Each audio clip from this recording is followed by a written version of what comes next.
ये जो खेला करने की उन्होंने चेतावनी दी है, ये उसका छोटा सा प्रदर्शन है और मुझे लगता है कि ये चुनाव आयोग को इसको चुनौती की तरह लेना चाहिए। ये सब गुंडे जो आने वाले चुनाव में प्रभावित कर सकते हैं चुनाव को, यदि इसी प्रकार की गतिविधियां चली तो लोग निर्भीकता से वोट नहीं डालेंगे और इसलिए चुनाव आयोग को इसको संज्ञान में लेना चाहिए। हमारा प्रतिनिधिमंडल भी चुनाव आयोग से आज मिलने वाला है।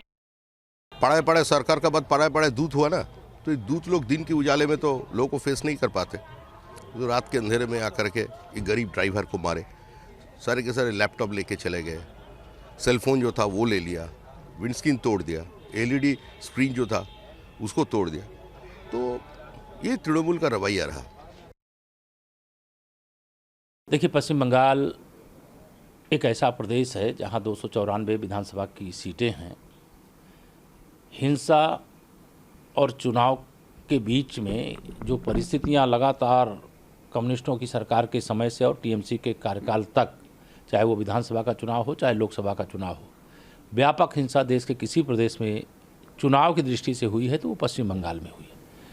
लेकिन चुनाव आयोग के इस फैसले का मैं स्वागत करता हूं कि उसने 8 चरणों में चुनाव करा करके हिंसा मुक्त चुनाव करने की दिशा में पश्चिम बंगाल के लिए जो संदेश दिया है, उससे मुझे लगता है कि हिंसा मुक्त चुनाव इस बार होने की स्थिति बनेगी।